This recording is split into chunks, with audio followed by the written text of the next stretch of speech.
안녕하십니까? 독서하는 마라토너 박종필입니다. 오늘은 제가 최근에 집필한 책을 소개해 드리도록 하겠습니다.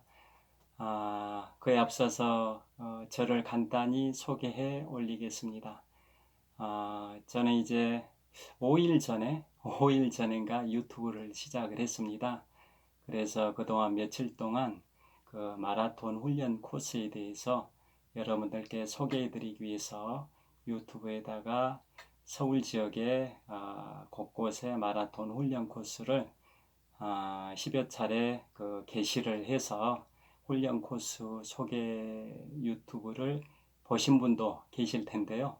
오늘은 이제 제가 집필한 책을 소개해 드리려고 합니다. 저는 이제 생활 신조가 지덕체 함양입니다. 그래서 책 읽기도 좋아하고 그 마라톤이라는 익스트림 스포츠도 좋아합니다.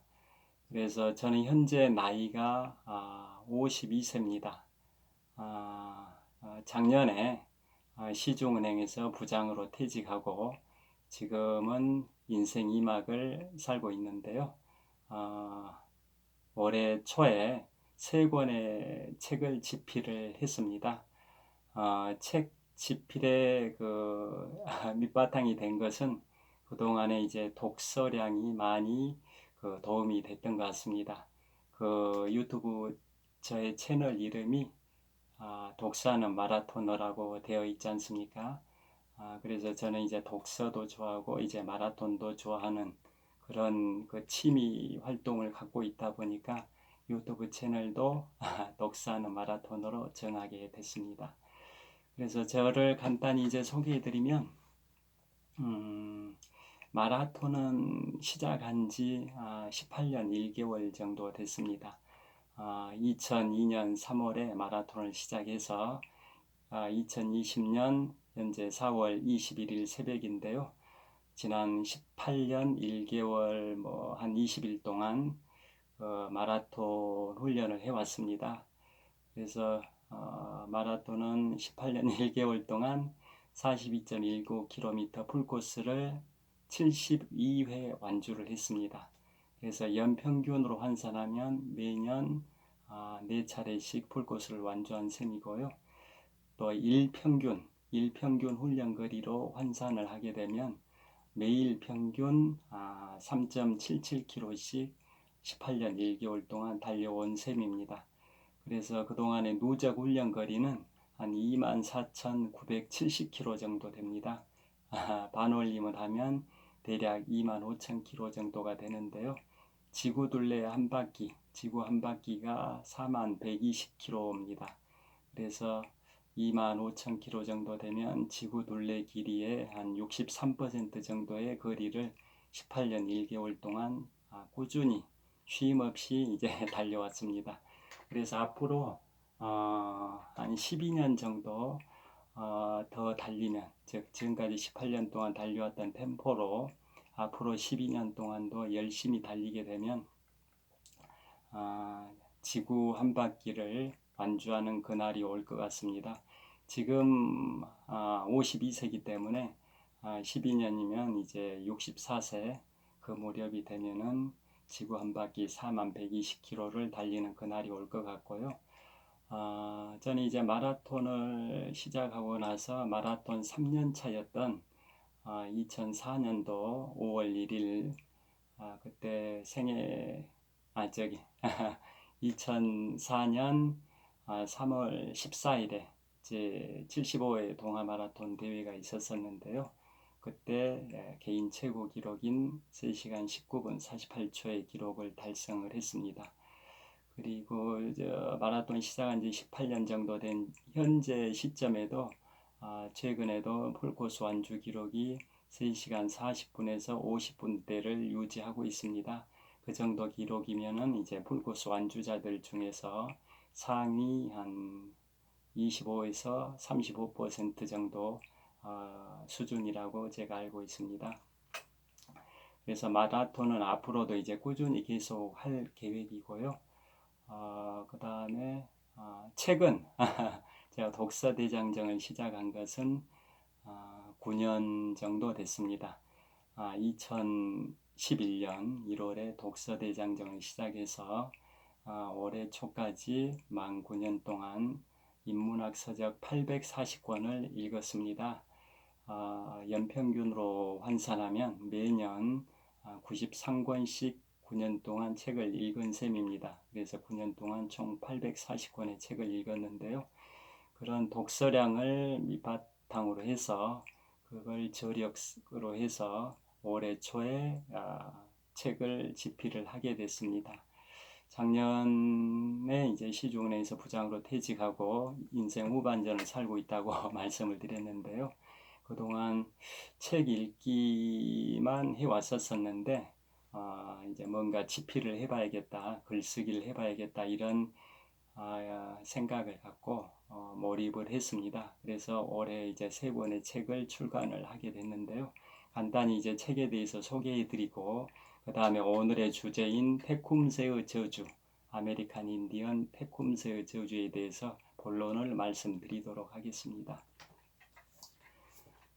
제가 이제 첫 번째로 출간한 책은 올해 1월, 즉 2020년 1월에 출간한 독서하는 마라토너의 여행과 자전거 타기라는 제목의 책입니다. 이 책은 일종의 이제 에세이 형식으로 되어 있는데요. 요즘은 이제 워라밸 시대라고 합니다. 워라밸 시대. 일과 그 여가의 균형을 추구한다. 이 워라밸이 대세지 않습니까? 주 52시간 근무제가 다 정착이 되고 있는 현 상황에서 이제 워라밸 시대에 맞게 자신의 취미 활동을 찾는 게 굉장히 중요할 것 같은데요.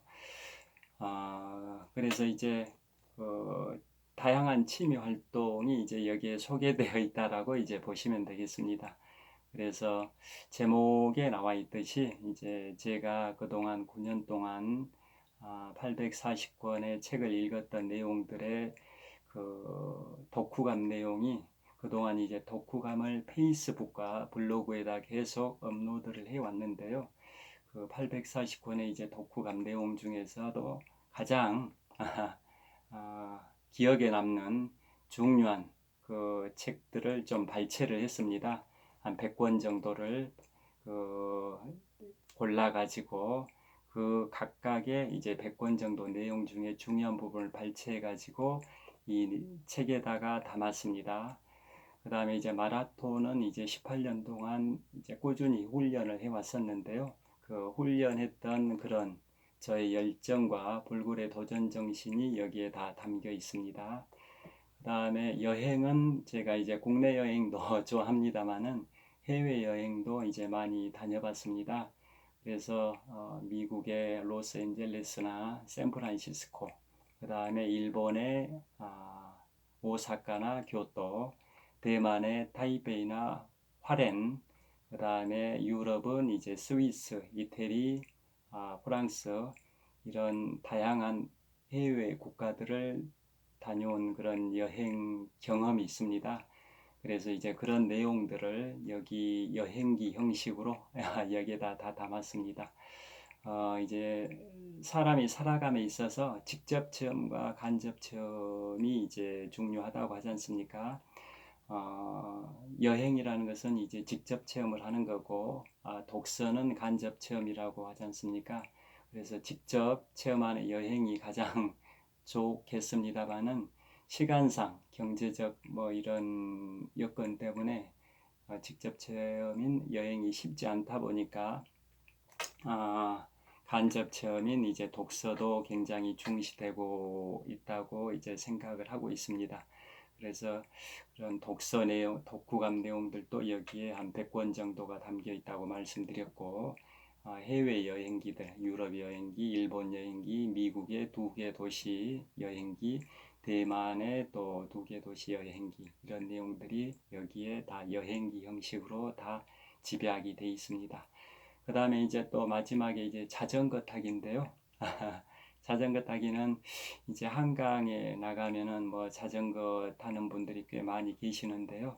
저 같은 경우에는 익스트림 스포츠를 좋아하다 보니까 마라톤 풀코스도 18년 동안 한 72회 완주를 했듯이 자전거 타기도 뭐 단거리 위주로 타진 않습니다. 4대강 국토종주 자전거길 인프라가 잘 구축이 되어 있다 보니까 북한강 자전거길 또 남한강 자전거길 이런 곳에서 한 200km 정도씩을 타고 있습니다. 그래서 한 5년 전에 남한강 자전거길 코스는 이제 제가 잠실에 살고 있는데요. 잠실대교에서 출발해서 팔당대교 건너서 그 다음에 북한강 철교 지나서 경기도 양평, 경기도 여주, 그 다음에 강원도 원주, 여주와 원주 사이에 섬강이 있습니다. 그래서 5년 전에 남한강 자전거길을 원주 섬강까지 왕복 한 220km 정도를 14시간 정도 논스톱으로 자전거를 탄 적이 있고요. 그로부터 또 한 5주 후에는 북한강 자전거길을 달렸는데요. 그때는 이제 뭐 잠실에서 출발해서 북한강 철교, 그 다음에 경기도 가평, 강원도 춘천 의암호를 돌면서 강원도 춘천역에서 왕복 이제 반환을 해서 왕복 한 224km 됩니다. 그 거리를 한 15시간 정도에 주파를 한 적이 있습니다. 그게 5년 전에 이제 그러게 남한강 자전거길, 북한강 자전거길을 달렸던 경우고요.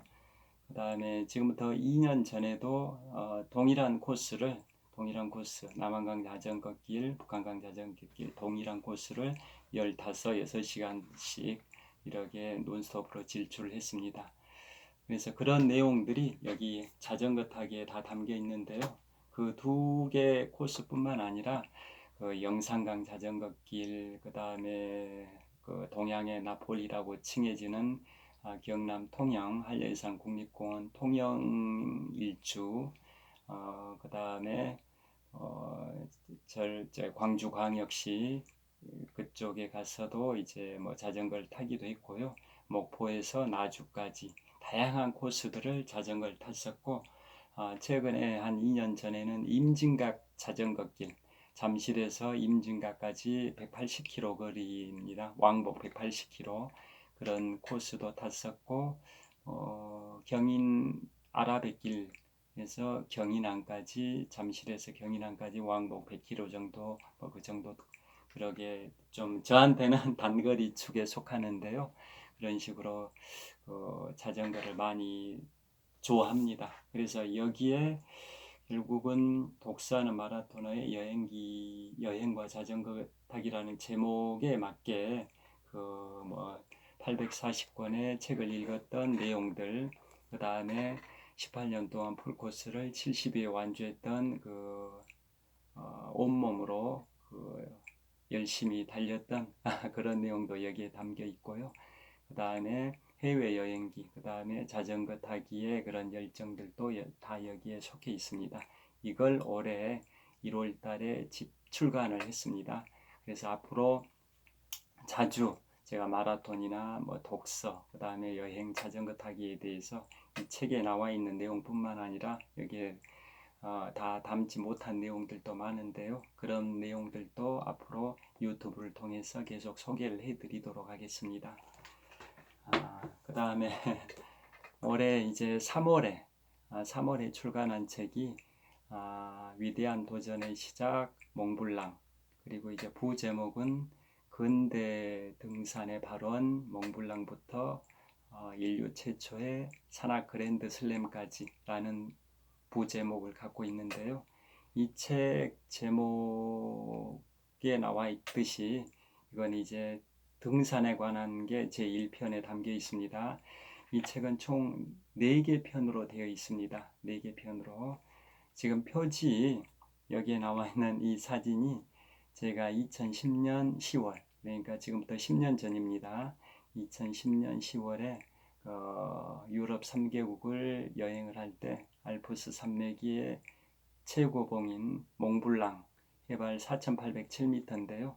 몽블랑에 올라가서 그 아래쪽으로 펼쳐져 있는 운해, 구름의 바다를 직접 촬영한 것을 여기에 표지 사진으로 제가 사용을 했습니다. 그래서 근대 등산의 그 시작이 이제 뭐 알프스에서 시작이 됐는데요. 이 책은 일단은 제1편은 이 등산에 관한 등산 이야기라고 보시면 됩니다. 그 다음에 제2편은 테쿰스의 저주, 아메리칸 인디안 테쿰스의 저주. 제가 오늘 그 주제로 다룰 그 미국 대통령의 암살 내지는 병사, 즉 미국 대통령 7명이 20년 간격으로 연속적으로 사망했던 대통령 임기 중에 사망했던 사건을 실화입니다. 실화. 그게 이제 테쿰스의 저주인데요. 그 내용을 좀 이따 이제 본론에서 말씀드릴 겁니다. 그래서 여기 이 책의 이제 1편은 그 등산에 관한 내용이라고 말씀드렸고, 그 제목 자체가 1편의 제목을 이 책의 제목으로 채택을 했습니다. 그래서 제 1편의 제목은 근대 등산의 위대한 도전의 시작 몽블랑이고요. 제 2편은 오늘 본론에서 말씀드린 테쿰스의 저주에 관한 내용이고, 제3편은 제2차 세계대전과 원자폭탄이라는 그런 제목으로 되어 있습니다. 그리고 제4편은 청해만 연쇄 살인 사건입니다. 10여 년 전에 한국에서 발생됐던 70대 어부에 의한 연쇄 살인 사건 실화를 각색해서, 그래서 팩트에다가 뭔가 각색을 했다 해서 이제 요즘 팩션이라고 하는데요. 그 팩션입니다. 그 사건 제목이 청해만 연쇄 살인 사건, 그게 제4편입니다. 이런 내용들도 앞으로 유튜브를 통해서 계속 소개를 해드리도록 하겠습니다. 그래서 좀 이따 본론에서 다룰 것은 이 책의 2편에 해당되는 아메리칸 인디언 테쿰스의 저주입니다. 그 다음에 이제 지난 4월 초에 4월 1일자로 세 번째로 출간한 책이 프랑스 대혁명과 나폴레옹, 부제목은 불세출의 영웅 나폴레옹의 삶과 전쟁입니다. 그래서 이것은 이제 프랑스 대혁명을 그 발판으로 삼아서 프랑스에서 이제 쿠데타를 통해서 집권했고, 나중에 이제 1821년에 남대서양의 그 외로운 섬인 세인트 헬레나 섬에서 나폴레옹이 이제 쓸쓸하게 사망을 했는데요. 그 나폴레옹의 일대기라고 이제 보시면 됩니다. 이 표지에 나와 있는 표지 사진은 여러분들께서 많이 보신 표지 사진입니다.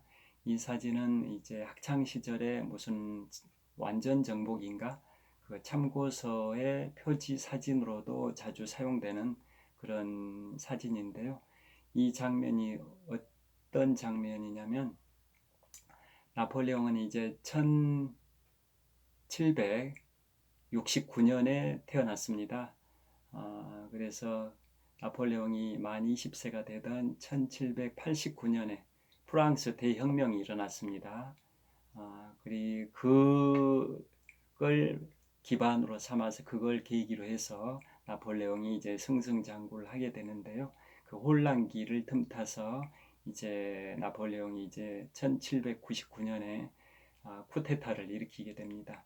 프랑스 대혁명은 나폴레옹이 만 20세였던 1789년 7월 14일에 바스티유 감옥 습격 사건이 발생이 되면서 프랑스 혁명이 일어났고, 이제 왕정이 이제 없어지고 공화정이 시작되고 뭐 이런 과정들이 이제 후속적으로 발생이 되지 않습니까? 그래서 나폴레옹은 만 25세 때 장군이 됩니다. 그러니까 1769년생이니까 1794년 만 25세 때 이제 장군 별을 달게 됩니다. 그 다음에 이제 26세 때인 1795년에 그 프랑스 총재 정부의 총재가 되고, 그로부터 4년이 지난 1799년에 쿠데타를 통해서 만 30대 때죠. 만 30세였던 1799년에 쿠데타를 통해서 이제 통령이 됩니다. 통령이 사실상 이제 최고 지도자가 된다 이런 뜻입니다. 그리고 1804년에는 이제 드디어 황제 제정이죠. 황제할 때 제자 제정을 펼치는 공화정이 이제 없어지고 이제 제정 시대에 돌입하게 되는데요. 그게 1804년에 나폴레옹이 이제 황제가 됩니다. 그래서 나폴레옹 1세라고 칭하지 않습니까? 그런 식으로 승승장구를 해 가는데 나중에 천천히 쇠락을 해 가는 거죠. 그런데 이 사진은 나폴레옹이 1799년 만 30세 때 쿠데타를 통해서 이제 그 최고 지도자가 됐고 그 다음에 이듬해인 1800년이니까 지금부터 220년 전입니다. 1800년 5월 달에 스위스 제네바에 프랑스 군들을 집결시키고 이탈리아 원정을 시작을 합니다. 그게 나폴레옹의 제2차 이탈리아 원정이라고 하는데요. 그게 1800년 5월 말입니다. 그런데 이탈리아 밀라노를 점령하는 것을 목표로 잡았는데 그 알프스 산맥을 넘게 됩니다. 그래서 알프스 산맥을 넘는다라는 게 만년설로 뒤덮인 알프스 산맥 최고봉이 아까 말씀드린 것처럼 몽블랑이 해발 4,807m입니다. 몽블랑 그렇게 높은 산이기 때문에 항상 눈으로 뒤덮여 있다 해서 만년설로 뒤덮여 있는 산이 있지 않습니까? 그래서 몽블랑이라는 말 자체가 프랑스어로 몽블랑은 프랑스에 있습니다. 알프스 최고봉 몽블랑은 프랑스 지역에 있는데요. 블랑, 몬이라는 것은 영어로 마운틴 뭐 이런 의미랍니다. 그 다음에 블랑은 이제 영어로는 블랭크, 하얗다, 공백이다 이런 의미. 그러니까 산이 하얗게 눈이 쌓여 있다. 그래서 프랑스어로 몽블랑이고 이태리어로는 몬테비앙코라고 한답니다. 이런 식으로 눈이 많이 쌓여 있는 그 지역이지 않습니까? 지금도 눈이 이렇게 쌓여 있는 모습을 2010년도 10월 달에 제가 촬영했으니까 10년 전에 촬영을 한 겁니다. 그런 식으로 알프스는 이제 그렇게 만년설로 뒤덮여 있는데 거기를 나폴레옹이 넘어갑니다. 그 병력을 이끌고 대포 같은 것들은 다 분해를 시켜가지고 부품별로 분해를 시키고 대포의 포신 이런 것들은 굉장히 길다 보니까 나귀 또는 말에다가 묶어가지고 그 말이나 나귀들이 끌고 가게끔 하고 일반 병사들은 이제 부품이 작은 것들을 이제 어깨에 짊어지고 뭐 이런 식으로 해서 나폴레옹이 알프스를 넘어서 드디어 1800년 6월 2일 날 이탈리아의 북부 지역에 있는 밀라노를 점령을 해가지고 결국 승리를 거두게 되는 뭐 그런 과정이 있었었는데요. 그게 바로 1800년에 있었던 나폴레옹의 제2차 이탈리아 원정입니다. 그때 알프스를 넘어갈 때 모습입니다. 그러니까 이때 나폴레옹의 명언 중에 그 유명한 명언이 나옵니다. 나의 사전에 불가능은 없다. 나의 사전에 불가능이라는 단어는 없다. 그 명언이 이때 나온 겁니다. 그래서 나폴레옹이 알프스를 넘어가는 그 모습을 이렇게 그림으로 그린 겁니다. 자신의 그 공중화가한테 의뢰해가지고 자신이 이탈리아를 이제 침공하기 위해서 알프스 산맥을 넘어가는 것을 그림으로 그리라 해서 이렇게 이제 연출된 거라고 합니다. 근데 실제 나폴레옹이 이렇게 넘어간 모습이 이렇게 위풍당당하진 않았답니다. 너무나도 기상 상황이 안 좋았기 때문에 그 굉장히 초췌한 모습으로 넘어가는 그런 그림이 있습니다. 그 그림과 별도로 패기만만한 위풍당당한 모습을 별도로 그리라고 했답니다. 그래서 이것은 일종의 그 공중화가가 좀 상상력을 발휘해 가지고 이렇게 찍은 거랍니다. 말이 지금 그 앞발을 들어올리고 있지 않습니까? 나폴레옹은 실제로 말 타는 걸 무서워했었답니다. 그래서 말 타는 것도 항상 조심스럽게 탔다고 하는데요. 그래서 이런 장면이 연출될 수가 없답니다. 자신의 그런 그 프라이드 내지 체면을 생각해서 이런 식으로 그리라고 해서 공중화가가 이렇게 그렸다고 합니다. 그게 1800년 5월 말에 있었던 제2차 이탈리아 원정 때 알프스 산맥을 넘어가는 모습입니다. 여하튼 나폴레옹은 이제 그 뒤로 이제 1804년에 프랑스 황제가 되고 그 다음에 1805년에는 아우스터리츠 전투라 해가지고 그 유명한 전투가 있는데요. 이 전투에서 또 이제 승리를 합니다. 그래서 그 아우스터리츠 전투의 승리를 기념해서 프랑스 개선문을 짓기 시작을 했습니다.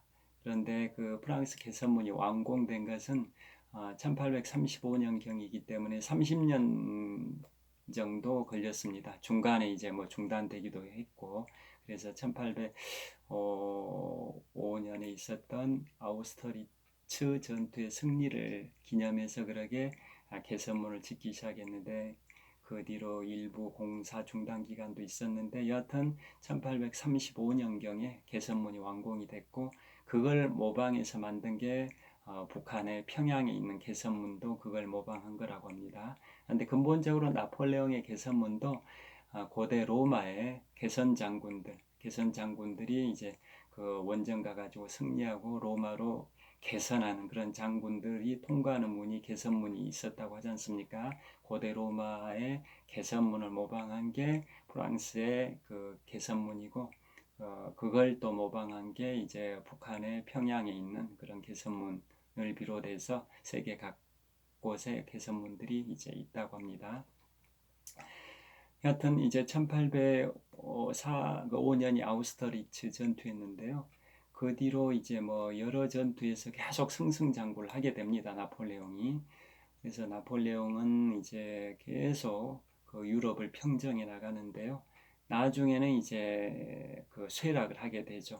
그 고대 로마 시절에 세계 최강은 그야말로 로마였지 않습니까?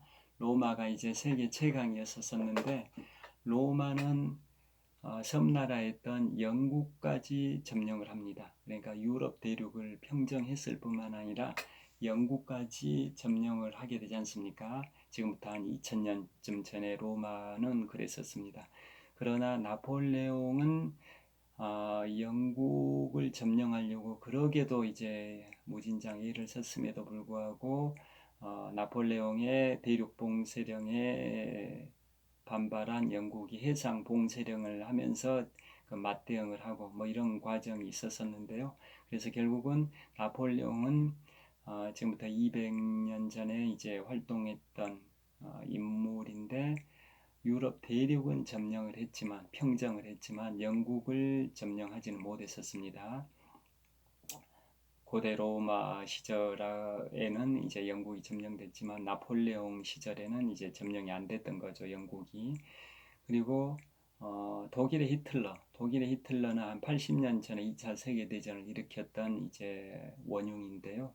80년쯤 전에 그러니까 1939년에 2차 세계대전이 발발됐는데 그때 독일의 히틀러도 유럽은 다 점령을 했지만 영국의 윈스턴 처칠이 영국을 끝까지 사수하는 그런 저력을 보였기 때문에 독일의 히틀러도 영국만은 점령을 못한 거지 않습니까? 나폴레옹하고 비슷한 거죠. 210년 전의 인물인 프랑스의 나폴레옹이나 지금부터 80년 전의 인물인 독일의 히틀러도 두 사람 다 유럽 대륙을 평정했지만 섬나라인 영국을 점령하지는 못했었던 겁니다. 여하튼 나폴레옹은 이제 승승장구하다가 1812년에 가서는 러시아 원정에 실패를 하게 됩니다. 그 다음에 1813년에는 라이프치 전투에서도 또 패배를 하게 되고 그래서 1814년에 지중해의 엘바 섬으로 유배를 가게 됩니다. 그런데 거기에서 이제 한 9개월 정도 유배 생활을 하다가 탈출을 해가지고 다시 프랑스 파리에 입성을 하게 됩니다. 그런데 100일 천하로 끝나고 맙니다. 파리에 다시 들어간 게 이제 1815년 3월 중순경인데요. 그로부터 석 달 후인 1815년 6월 18일 날 그 유명한 워털루 전투에서 나폴레옹이 패배를 하게 됩니다. 즉 1812년에 러시아 원정, 그 다음에 1813년에 라이프치히 전투에서 나폴레옹이 패배하면서 1814년에 지중해의 엘바섬으로 유배를 갔었듯이 거기 엘바섬에서 9개월 동안 이제 갇혀 있다가 탈출을 해서 1815년 3월에 다시 파리에 입성하긴 했지만 석 달 후인 6월 18일에 그 워털루 전투, 그 당시에는 이제 네덜란드 지역의 워털루라는 지명이 있었고 지금은 이제 네덜란드에서 분리된 벨기에 지역이랍니다. 벨기에의 워털루라는 지역에서 나폴레옹이 영국과 프로이센 연합군을 상대로 프랑스의 나폴레옹이 싸웠는데 결국은 거기서 3박 4일의 전투 끝에 나폴레옹이 워털루 전투에서 패배를 하게 됩니다. 그래서 그때 그 상대방의 그 승리를 거둔 장군은 영국의 웰링턴 장군이라고 유명합니다. 웰링턴 장군. 나폴레옹은 그 전투에서 웰링턴을 상대로 져가지고 결국은 바로 6월 22일 날 영국을 거쳐가지고 남대서양의 외로운 섬인 세인트 헬레나 섬에 유배돼서 거기에서 한 5년 정도 외로운 생활을 하다가 1821년에 만 52세의 나이로 사망을 하게 됩니다.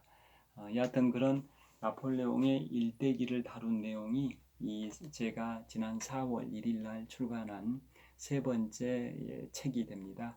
그래서 앞으로 여기에 나와 있는 내용들에 대해서도 소개를 해드리도록 하겠습니다.